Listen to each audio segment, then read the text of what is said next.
آخری رسوم کا خرچ بھی اس نے خود اٹھایا تھا اور اب اس پر پیسوں کا الزام، یہ تو الٹا چور کوتوال کو ڈانٹے۔ لیکن جذبات میں بہنے کا وقت نہیں تھا۔ وکیل نے فاطمہ کو عدالت میں سماعت کے لیے اپنا بیان تیار کرنے کو کہا۔ فاطمہ نے رات بھر بیٹھ کر شوہر کی موت کے بعد سے اب تک ہوئی ہر واقعہ کی ترتیب سے لکھا۔ اسپتال میں ملی پرچی، امی جان کا رد عمل، شہریار کا رات میں آنا اور اس کا ریکارڈنگ، بار بار علاج کو روکنا، نرس اسسٹنٹ کی گواہی اور عائشہ کے حادثے سے پہلے فراڈ کی جانچ کرنا۔ عدالت میں سماعت کے دن فاطمہ نے شانتی سے اپنا بیان دیا۔ کبھی کبھی اس کی آواز کانپ جاتی تھی لیکن وہ ایک بار بھی نہیں رکی۔ جب بھی جج کوئی سوال پوچھتے وہ تیار کیے گئے ثبوتوں کو ایک ایک کر کے سامنے رکھتی۔ سامنے کی طرف امی جان بیٹھی تھی، مہنگے کپڑے پہنے، دونوں طرف وکیل کھڑے تھے اور وہ فاطمہ کو گھور رہے تھے۔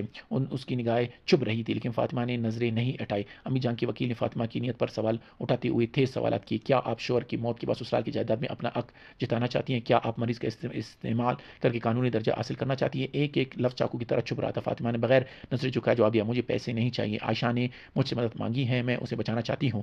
عدالت میں ایک پل کے لیے سناٹا چھا گیا۔ جج نے چشموں کے اوپر سے فاطمہ کو دیکھا۔ امی جان کا چہرہ سخت ہوتا دیکھ رہا تھا۔ عدالت نے دونوں طرف کے دلیلیں سن کر کہا کہ وہ عارضی سرپرستی پر غور کرے۔ ساتھ ہی انہوں نے اسپتال کے تمام میڈیکل ریکارڈ جمع کرانے کا حکم دیا۔ اب اسپتال بھی اس معاملے میں منہ نہیں موڑ سکتا تھا۔ اسپتال کے اندر بھی ہلچل شروع ہو گئی تھی۔ عدالت کے حکم کے بعد جب میڈیکل ریکارڈ کی سرکاری جانچ شروع ہوئی تو دوا بدلنے کی ریکارڈ پر سوال اٹھنے لگے۔ سرپرست کی درخواست پر علاج کی سمت کو بار بار بدلنا، بحالی پروگرام کا اچانک رک جانا، یہ سب مسئلے بن گئے۔ متعلقہ ڈاکٹر کو بھی جواب دینا پڑا۔ یہ خبر سنتے ہی امی جان اسپتال بھاگے۔ ٹیکسی سے اتر کر وہ لگ بھگ دوڑتی ہوئی وارڈ تک پہنچی۔ نرس اسٹیشن کے سامنے انہوں نے زور سے شور مچانا شروع کیا، میں سرپرست ہوں، میری اجازت کے بغیر ریکارڈ کیوں دیے؟ علاج کیسے ہوگا؟ میں طے کروں گا۔ انہوں نے نرس پر انگلی بھی اٹھائی۔ ان کی آواز پورے وارڈ میں گونج رہی تھی۔ دوسرے مریضوں کے خاندان والے بھی باہر جھانکنے لگے۔ ایڈ نرس نے آ کر انہیں شانت کرنے کی کوشش کی لیکن امی جان اور زیادہ بھڑک گئی۔ وہ عائشہ کے کمرے میں گھسنے کی کوشش کرنے لگی اور نرسوں کو دھکا بھی دے دیا۔ ان کا چہرہ غصے سے لال تھا اور آنکھوں میں بے چینی صاف دکھ رہی تھی۔ انہیں محسوس ہو رہا تھا کہ ان کی بنائی دیواریں ڈھہ رہی تھی۔ یہ پوری واقعہ وارڈ کے راداری کے سی سی ٹی وی کیمرے میں ریکارڈ ہو گئی۔ سلیم صاحب نے اسپتال کے انتظامی محکمے سے یہ ویڈیو فوٹیج حاصل کر لی اور وکیل نے اسے عدالت میں اضافی ثبوت کے طور پر جمع کیا۔ امی جان کے عملے سے بھڑکنا سب ویڈیو میں قید ہو گیا تھا۔ یہ خبر سن کر فاطمہ کو پہلی بار لگا کہ پنسا پلٹ رہا ہے۔ امی جان جتنی بھڑک رہی تھی فاطمہ کے لیے اتنی ثبوت جمع ہو رہے تھے لیکن وہ اب بھی یقینی نہیں ہو سکتی تھی کہ قانونی لڑائی شروع ہونے کے بعد فاطمہ کی زندگی پوری طرح سے بکھر گئی تھی۔ گھر کے آس پاس عجیب حرکتیں ہونے لگے۔ رات میں ڈور بیل بجتے اور انٹرکام پر دیکھنے پر کوئی نہیں ہوتا۔ پہلے لگا کہ بچے شرارت کر رہے لیکن جب لگاتار 2 دن تک رات 2 بجے ایسا ہوا تو اسے سمجھ آ گیا کہ شرارت نہیں۔ تیسری دن جب 3 بجے بھی گھنٹی بجی تو اس نے دروازے کے پاس لگے کیمرے کی ریکارڈنگ دیکھی تو ایک ٹوپی پہنے آدمی گھنٹی بجا کرتے جیسے سیڑھیوں کی طرف بھاگتا دیکھا۔ چہرہ نہیں دیکھ رہا تھا۔ اس رات فاطمہ سو نہیں پائی۔ وہ ڈرائنگ روم کے لائٹ جلا کر صوفے پر بیٹھی رہی، ہاتھ میں فون کس کر پکڑی ہوئی تھی۔ ذرا سی آہٹ پر اس کا جسم لرز جاتا۔ اس نے پولیس کو بلانے کا سوچا لیکن صرف گھنٹی بجا کر بھاگنے پر پولیس کیا کرتی؟ اسے یقین نہیں تھا۔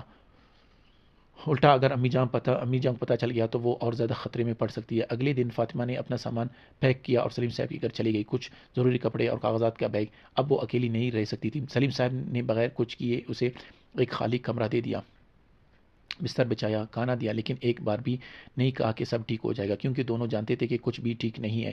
سلیم صاحب کے گھر رہتے ہوئے بھی فاطمہ ہر روز وکیل سے بات کرتی، کاغذات تیار کرتی اور عدالت کی تاریخوں کا پتہ کرتی۔ لڑائی جتنی لمبی کھنچ رہی تھی وہ تن اور من دونوں میں تھک رہی تھی۔ بھوک نہیں لگتی تھی اور نیند بھی پوری نہیں ہوتی۔ آنکھیں بند کرتے ہی اسے شہریار کا پھسپھساہٹ سنائی دیتا اور امی جان کا بگڑا ہوا چہرہ نظر آتا۔ پھر بھی وہ رک نہیں سکتی۔ جب وہ سوچتی تھی کہ عائشہ نے اس کمرے میں سالوں کیسے گزارے تو اسے لگتا کہ وہ آر نہیں سکتی۔ ایک بے جان جسم میں جاگ نہ پانے کی حالت میں اس نے جو وقت گزارا اس کے سامنے فاطمہ کی مشکلات کچھ بھی نہیں تھی۔ جتنا عائشہ نے سہا اتنا مجھے بھی سہنا ہوگا۔ فاطمہ رات سونے سے پہلے یہ بات دہراتی۔ عدالت کے فیصلے کا دن قریب آ رہا تھا۔ وکیل نے کہا کہ وہ نتائج کی ضمانت نہیں دے سکتا۔ امی جان کا بھی بہت مضبوط تھا۔ وکیل بہت مضبوط، عدالت کیا فیصلہ سنائے گی کوئی نہیں جانتا تھا۔ فاطمہ کو یہ انتظار لڑائی سے بھی زیادہ مشکل لگ رہی تھی۔ فیصلے سے ایک رات پہلے سلیم صاحب نے فاطمہ کو ایک کپ گرم چائے دی۔ وہ چپ چاپ سامنے بیٹھ کر چائے پیتی رہیں۔ کچھ دیر بعد سلیم صاحب نے آہستہ سے کہا، کل نتیجہ جو بھی ہو، تم نے جو بھی کیا وہ غلط نہیں تھا۔ فاطمہ نے سر ہلایا لیکن کچھ بول نہیں پائی۔ اس کا گلا گھٹ رہا تھا، چائے کا کپ پکڑے ہوئے ہاتھ کانپ رہے تھے۔ کل سب کچھ طے ہو جائے گا۔ فاطمہ، سلیم صاحب اور اسپتال میں لیٹی عائشہ سب سانس روکے اس دن کا انتظار کر رہے تھے۔ عدالت نے میڈیکل ریکارڈ کی جانچ کے لیے فاطمہ کو عارضی طور پر اسپتال کے کمرے میں جانے کی اجازت دی۔ یہ ایک محدود اجازت تھی لیکن اتنی ہی کافی تھی۔ اجازت نامے ملتی ہی فاطمہ اسپتال بھاگی، نرس اسٹیشن پر کاغذ دکھایا۔ جب کمرہ نمبر 502 کے سامنے کھڑی ہوئی تھی تو دروازے کھولتے ہوئے اس کے ہاتھ کانپ رہے تھے۔ اسے ڈر تھا کہ اتنے دنوں بعد عائشہ کا چہرہ کیسا ہوگا۔ دروازہ کھول کر اندر جاتے ہی اس نے دیکھا کہ عائشہ اب بھی اسی حالت میں لیٹی ہوئی تھی، پیلا چہرہ، بند آنکھیں، مشینوں کی آواز، کچھ بھی بدلا ہوا نہیں لگ رہا تھا۔ لیکن فاطمہ کو راحت سے زیادہ بے چینی محسوس ہو گئی۔ دوا بدل گئی ہے، وہ پرچی اس کے دماغ کو گھوم رہی تھی۔ فاطمہ بستر کے پاس کرسی پر بیٹھ کے عائشہ کا ہاتھ پکڑا، پھر اس کے کان کے پاس منہ جا کر بہت دھیمی آواز بولی، میں ہوں، عدالت میں درخواست دے دی ہے، بس تھوڑا اور حوصلہ رکھو۔ عائشہ کے پلکیں ہلکی سے کانپے، بند آنکھوں کے اندر سے اس کی پتلی التی محسوس ہوئی۔ میں سن رہی ہوں کا اشارہ تھا۔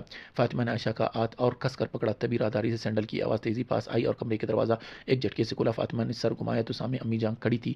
وہ ہانپ رہی تھی اور ان کی آنکھیں غصے سے بھرے ہوئے تھے۔ ضرور کسی نے انہیں خبر دی تھی کہ وہ بولے تو یہاں کیا کر رہی ہوں؟ ان کی آواز کمرے میں گونج گئی۔ فاطمہ اٹھ کر کہا، اسے عدالت سے اجازت ملی ہے لیکن امی جان نے سنا انسنا کر دیا۔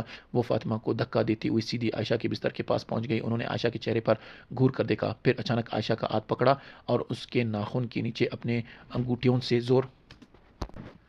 فاطمہ نے کہا، امی جان آپ یہ کیا کر رہی ہے؟ اور تیزی سے آگے بڑھی۔ وہ سمجھ گئی تھی کہ امی جان کیا کر رہی ہے۔ یہ درد کا رد عمل جانچنے کا طریقہ تھا۔ اگر کوئی ہوش میں ہو تو اسے درد محسوس ہوگا، اگر عائشہ ذرا بھی ہلی تو سب کو پتہ چل جائے گا کہ وہ جاگ رہی ہیں۔ فاطمہ نے امی جان کا ہاتھ پکڑ کر عائشہ سے ہٹانے کی کوشش کی۔ آپ مریض کے ساتھ ایسا نہیں کر سکتے۔ امی جان نے فاطمہ کا ہاتھ جھٹک دیا اور اس بار عائشہ کا دوسرا ہاتھ پکڑ کر ناخن کے نیچے اور زور سے دبایا۔ عائشہ کی انگلی سفید پڑ گئی۔ فاطمہ کا دل جیسے رک گیا۔ اگر عائشہ نے رد عمل دیا تو سب ختم ہو جائے گا۔ اس نے من میں چلایا، پلکیں بھی نہیں چپکنے چاہیے، انگلی بھی نہیں ہلنی چاہیے، چہرہ بھی نہیں بگڑنا چاہیے، پلیز سہ لینا۔ ایک ایک سیکنڈ ایک گھنٹے جیسا لگ رہا تھا۔ امی جان کے انگوٹھا عائشہ کے ناخن کے نیچے گھستا جا رہا تھا۔ کوئی عام انسان ہوتا تو چیخ پکڑتا لیکن عائشہ نہیں ہلی۔ اس کے چہرے پر ایک سیکنڈ کے لیے بھی درد نہیں آیا، نہ پلکیں، نہ اونٹ، نہ انگلیاں، کوئی رد عمل نہیں، اور اس درد کو محسوس کرتے ہوئے بھی چپ چاپ سہ رہی تھی۔ سالوں تک اداکاری کرنے والے انسان کا یہ پختہ عزم تھا۔ امی جان نے عائشہ کا ہاتھ چھوڑا اور ایک دم پیچھے ہٹی، پھر عائشہ کے چہرے کو دیکھ کر اونٹ چبائی۔ مرنے کی ایکٹنگ تو اچھی کر لیتی ہیں۔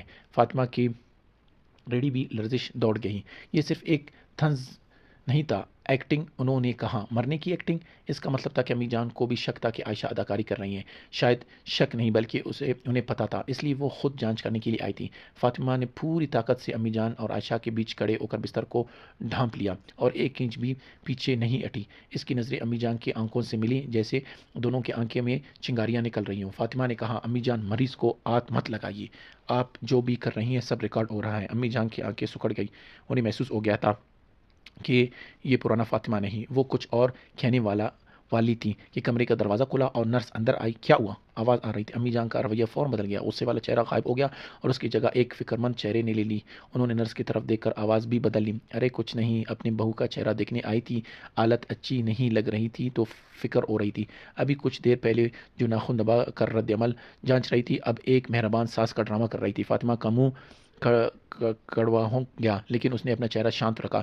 اس نے اپنی جیب میں فون کر ریکارڈنگ بٹن چیک کیا جو چالو تھا۔ امی جان کے کمرے میں آتی ہی اس نے ریکارڈنگ شروع کر دی تھی۔ مرنے کی ایکٹنگ تو اچھی کر لیتی ہے، ناخن دبانے اور نرس کے سامنے اچانک بدل جانے، سب کچھ اس فائل میں ریکارڈ ہو گیا تھا۔ یہ ایک فیصلہ کن ثبوت بننے والا تھا۔ نرس کے جانے کے بعد امی جان پھر چلی گئی۔ جاتے جاتے انہوں نے ایک بار فاطمہ کو دیکھا اور وہ نظر پہلے سے بھی زیادہ ٹھنڈی تھی، جیسے کہہ رہی تھی ابھی کھیل ختم نہیں ہوا۔ کمرے میں اکیلے رہ جانے پر فاطمہ کرسی پر دڑام سے بیٹھ گئی۔ اس کے ہاتھ کانپ رہے تھے، سانس لینے کی کوشش کرنے پر بھی چھاتی میں دھڑکن محسوس ہو رہی تھی۔ اس کا دل اب بھی پاگلوں کی طرح دھڑک رہا تھا۔ اگر امی جان بس آدھے گھنٹے پہلے آتے تو وہ فاطمہ کو عائشہ کے کان میں پسپساتے ہوئے دیکھ لیتے، وہ عائشہ کے پلکوں کا کانپتے ہوئے دیکھ لیتے، تب سب کچھ ایک پل میں ختم ہو جاتا۔ سرپرست بدلنے کا درخواست عدالت میں جمع کیے بغیر سب بیکار ہو جاتا۔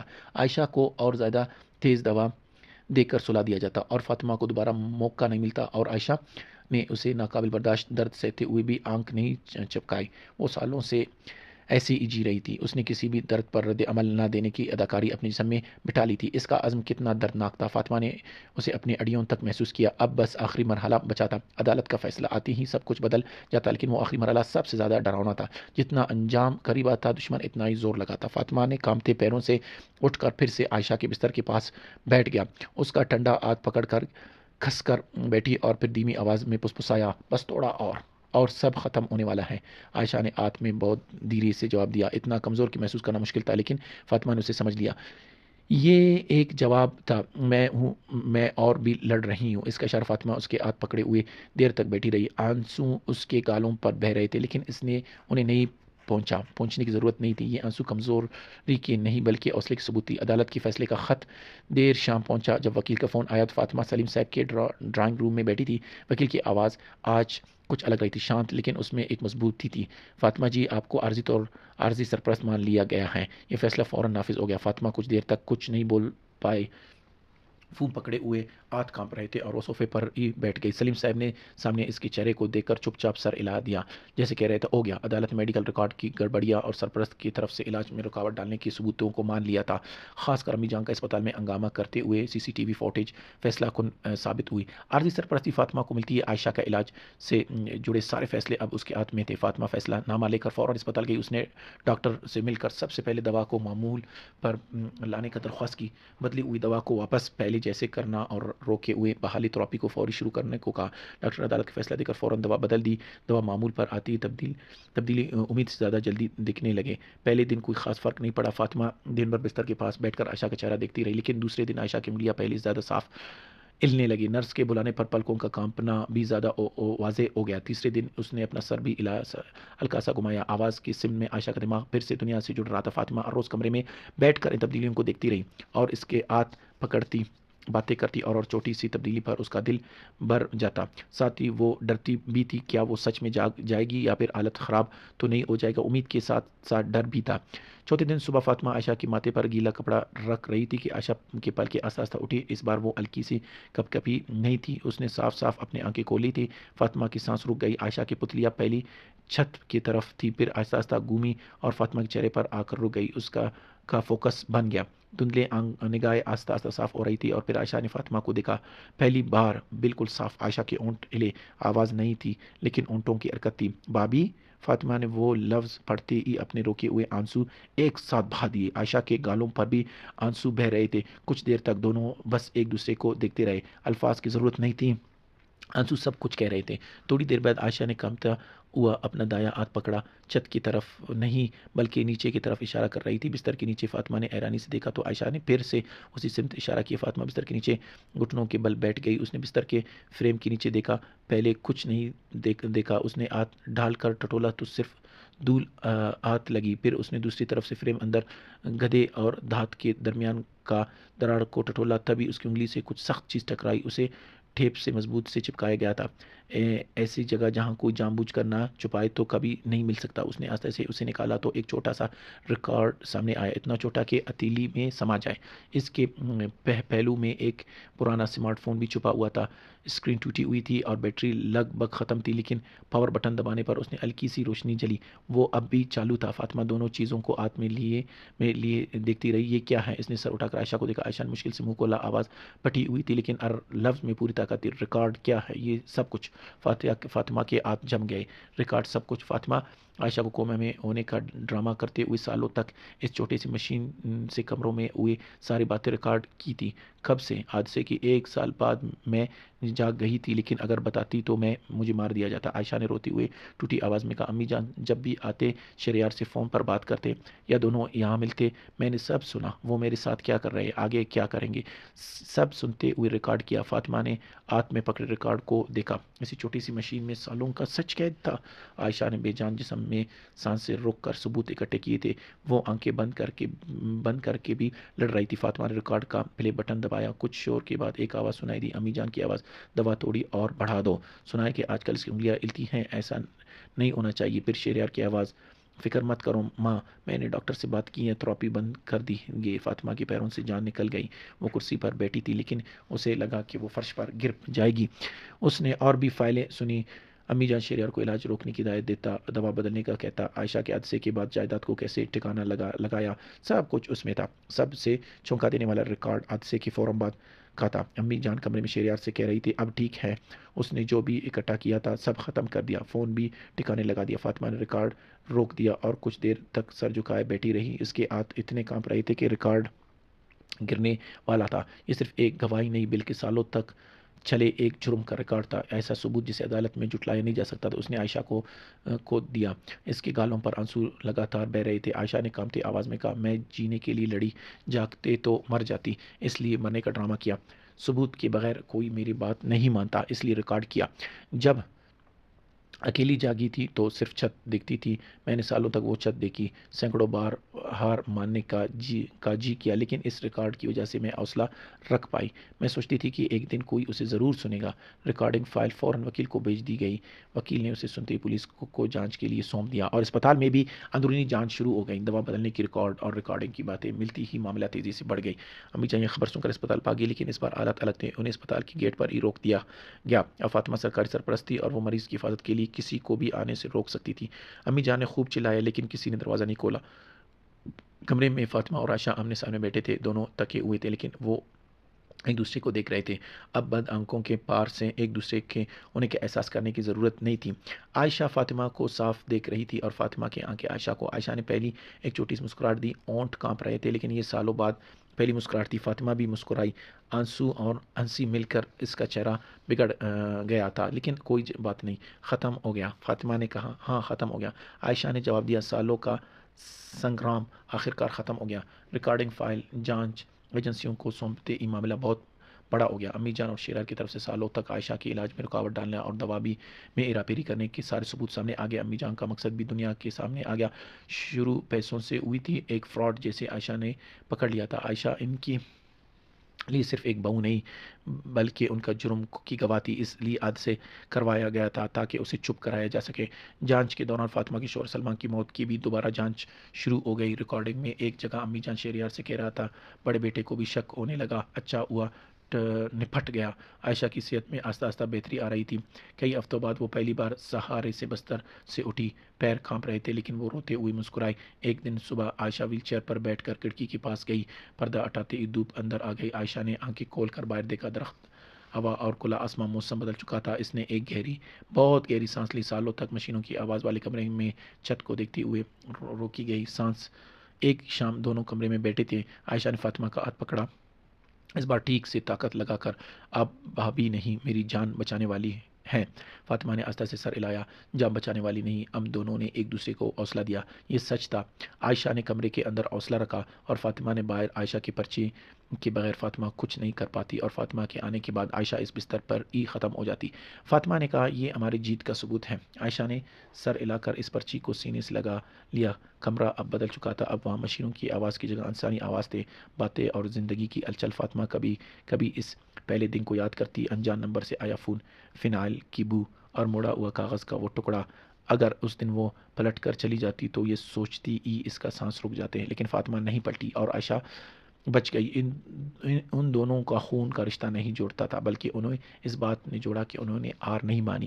ایک نے کمرے سے سانس روک کر حوصلہ رکھا اور دوسرے نے باہر ڈر سے لڑ کر۔ ان دونوں کے حوصلے نے مل کر سچ کو دنیا کے سامنے لایا۔ خاندان آخر خون سے نہیں بنتا، یہ اس انسان سے بنتا ہے جو آپ کو بچاتا ہے اور جیت کے لیے آپ لڑتے ہیں۔ فاطمہ اور عائشہ اس طرح ایک نیا خاندان بن گئے تھے، نفرت سے نہیں بلکہ زندہ رہنے کی جیت سے اور کبھی ہار نہ پانے سے۔ ویڈیو اچھا لگے تو کمنٹ سیکشن میں آپ کمنٹ کیجیے۔ اللہ حافظ۔